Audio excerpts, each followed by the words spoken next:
Uh, Hello children, a refreshing good morning to all of you. I am Ms. Deepika and I am here to teach you English reading. Children, as you remember last time, we have read the first two stanzas. So, the first two stanzas and the poem name is When Frankenstein Was Just a Kid.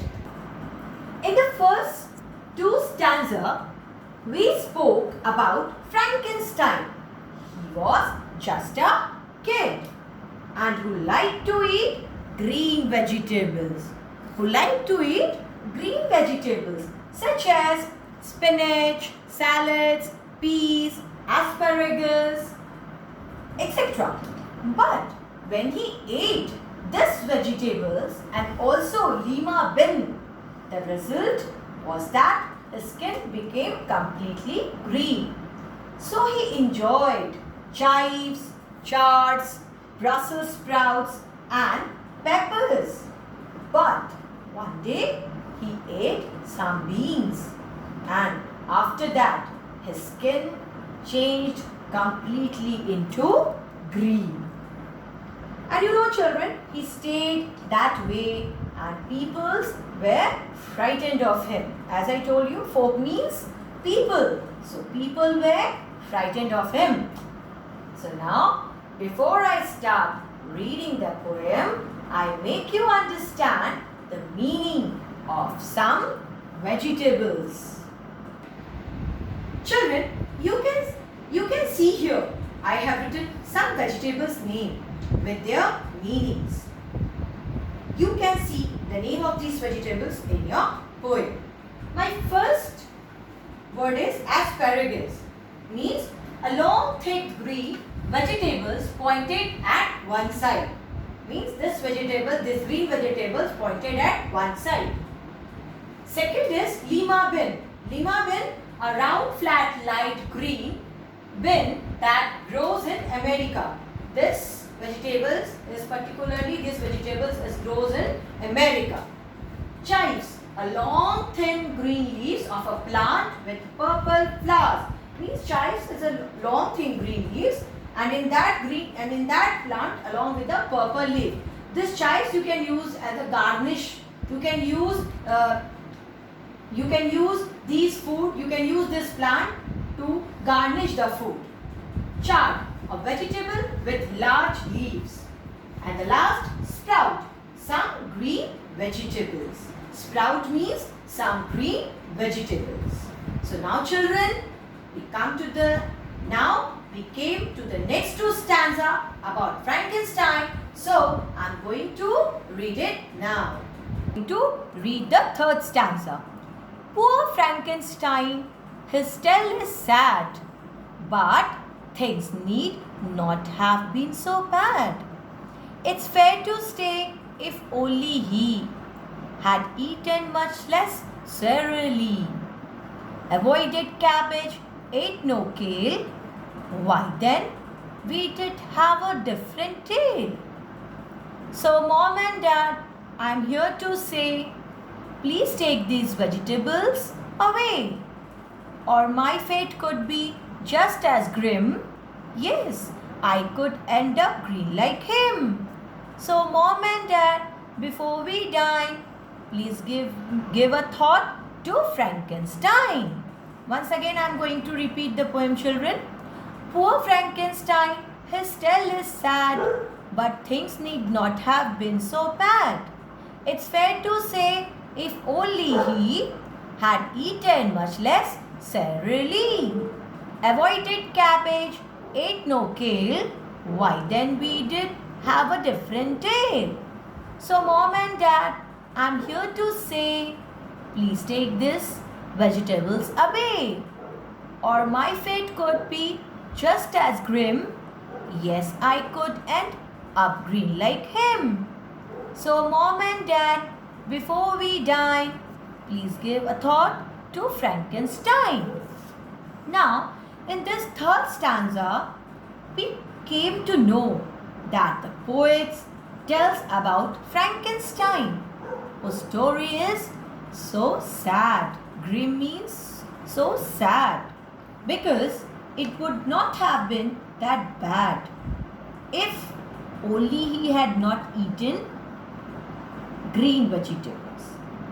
If only he had not eaten so much celery. If only he had not much eaten celery, and he would have eaten less cabbage and no kale, then it would have been a different story, because it would not have been so green. If the Frankenstein would not have eaten less cabbage, not eaten so much celery, then the story is completely different and it would not have been so green. So in the last stanza, so mom and dad, I'm here to say.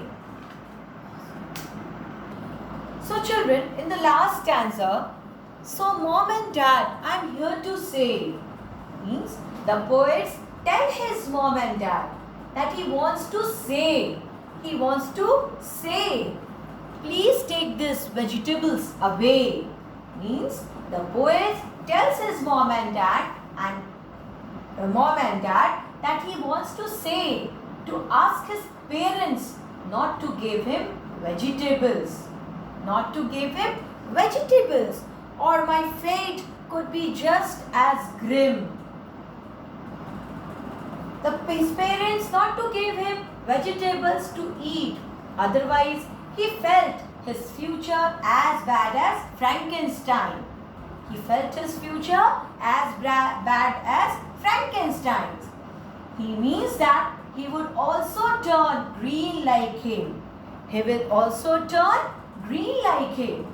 So finally, he asked his mom and dad that before they had dinner, they think over about Frankenstein and to stop him. And to stop him, not to allow little boy who give up his green vegetables. Means finally he asked his mom and dad. Here it's written that, so mom and dad, before we dine, please give a thought to Frankenstein. What the poets want to say, that finally he asked his mom and dad, before they had dinner, they think over about Frankenstein and to stop him, and thus allow little boy who give up his green vegetables. Who give up his green vegetables. So the whole poem, children, it means in the whole poem, poets try to show how he is using Frankenstein, a little boy, as an excuse. In the whole poem, children, you can see that poets try to show how he is using Frankenstein, a little boy, as an excuse. Again we start the rhyming words. In the third stanza, we can find the rhyming words in the third stanza as last time we did. So you can see, poor Frankenstein, his tale is sad. But things need not have been so bad. So my first rhyming word in third stanza is sad and bad. Now, it's fair to say, if only he had eaten much less celery, avoided cabbage, ate no kale, why then we did have a different tale. So we just do rhyming word like kale and tail. So in third stanza we have two rhyming words. Now in the last stanza, so mom and dad, I'm here to say, please take these vegetables away. Say and away. Or my fate could be just as grim. Yes, I could end up green like him. So grim and him. So mom and dad, before we dine, please give a thought to Frankenstein. So the last rhyming word is dine and Frankenstein. So in this poem, we got in all three stanzas, we have different rhyming words. In all four stanzas, we have different rhyming words. So children, we have done all 4 stanzas of the poem and I hope you enjoyed during it with a very interesting poem for kids like you. Now, I am going to ask a few questions from the poem. My first question is, name the green vegetables that Frankenstein ate when he was a kid. So answer is, he ate spinach, peas, salads and asparagus when he was a kid. My second question is, what did he love to chew? He loved to chew chives and char. I repeat, he loved to chew chives and char. So children, read the poem thoroughly, learn the word meanings of different vegetables name, and I hope you all enjoyed this in this session with a very interesting poem. So till then, have a good day. Bye-bye.